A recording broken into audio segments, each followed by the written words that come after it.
It's finally Friday. It's Friday, Friday. Thank God it's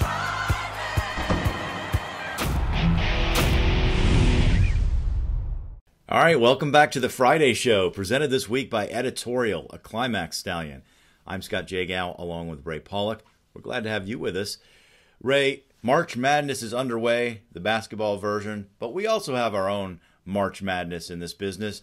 It's the road to the Kentucky Derby, and we're getting deep into it, and we need to start talking about it. So today is the day.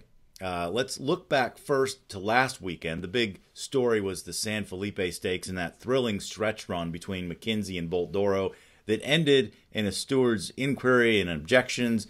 And after a few minutes, they decided to take McKenzie down. A lot of different opinions about this. What's yours? Well, it was hard to tell exactly what happened at the top of the stretch. There were two incidents, that one and the one near the finish. The top of the stretch, in my opinion, Javier Castellano came in, tightened things up, and I kind of hold him at fault there. I don't know that it changed anything as far as the outcome of the race, but in deep stretch, when McKenzie started drifting out, I think that did change things, and I think he drifted out two paths and impeded Bolt d'Oro, preventing him from getting by. It's hard for a horse to pass when the horse in front of you keeps drifting out on you. So I don't think it was an obvious call, but I think it was the right call. I didn't see it the same way. I know on the head-on, I did see some coming out by McKenzie.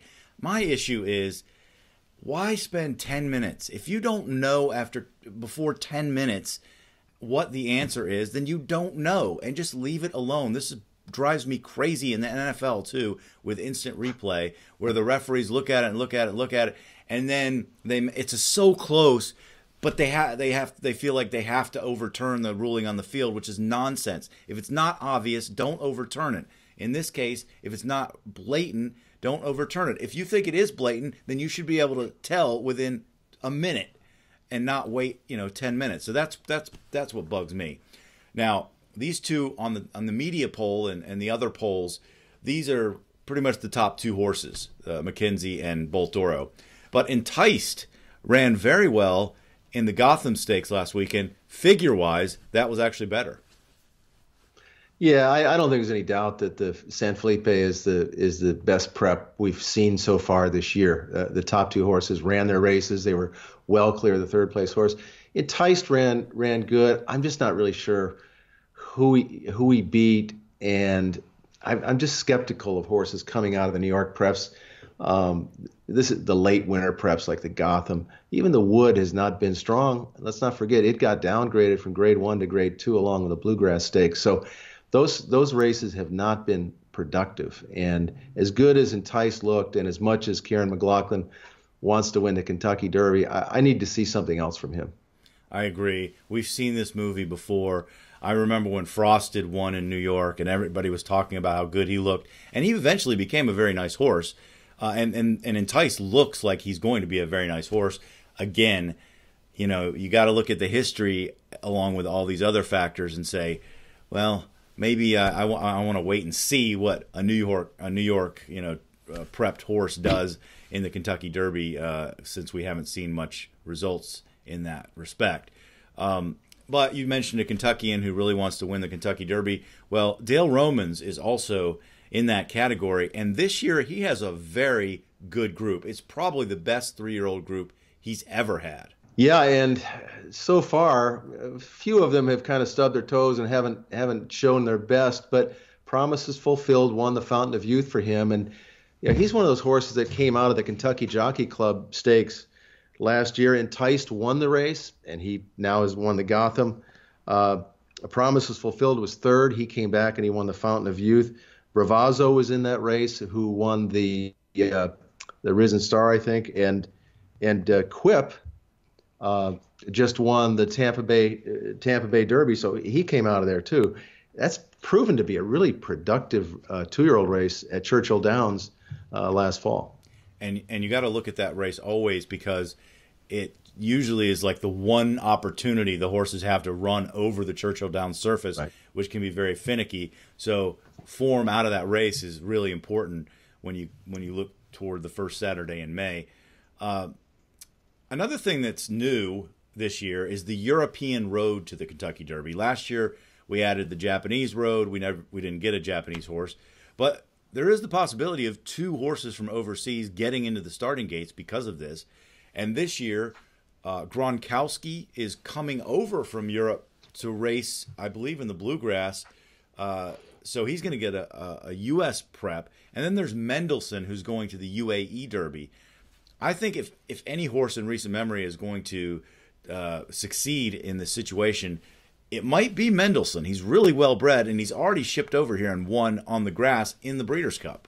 Yeah, the problem that I have with both the Japanese and the European horses is racing on the dirt in the U.S. is different. It's more speed oriented. You have to be close to the pace, and I think the tracks are different. Of course, there's the horse Gronkowski that won a prep on a synthetic surface, I think it was, and I don't know. I want to see them. I want to see them do well in the Derby before I'm actually going to believe they can win it. And so far, it's been a long time since a shipper has done well in the Kentucky Derby. It's also been a long time since a horse won the Kentucky Derby without racing as a 2-year-old. You have to go back to 1882 in Apollo for that. This year, Bob Baffert, one of his 3 top contenders, is Justify, who won an allowance race last Sunday with ease, his second straight win. He debuted in February, so he's going to test that Apollo jinx, I think, in a big way. If he can get some points, because he has none right now. Yeah, it's going to be an all or nothing proposition in the next prep, whatever it is.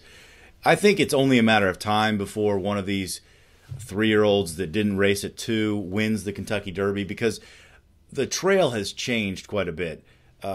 Even the horses that are winning the Kentucky Derby have fewer preps than they used to.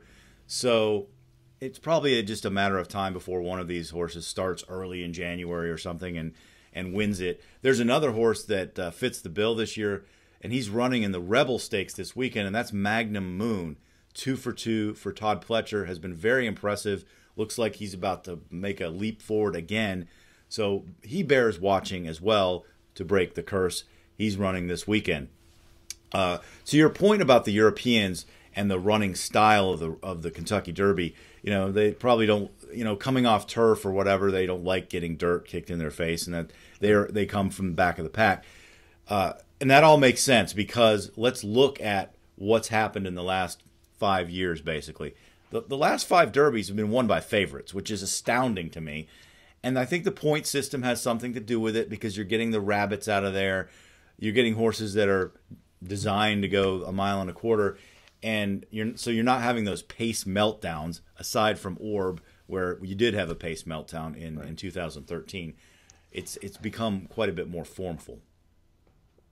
I'm not really quite ready to tie those two together, the point system with the fact that we've had 5 winning favorites. I think it's cyclical. You look at the 1970s, we had 3 Triple Crown winners, a near miss with Spectacular Bid, and then from Spectacular Bid, I think we went to 2002 until we had a winning favorite. So I think these things go in cycles. It is really unusual to see 5 consecutive winning favorites in the Kentucky Derby, especially when you consider there's up to 20 horses in the field. Well, maybe the public has just gotten smarter. So if it's not that, I do believe the point system has something to do with it, because of the types of horses that get in the race.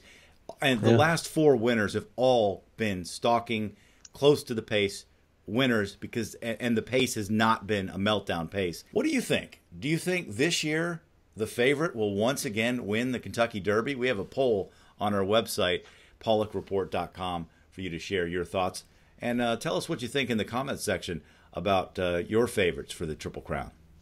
That's going to do it for this edition of the Friday Show, presented by Editorial, a Climax Stallion. Thanks for joining us, and we'll see you next time.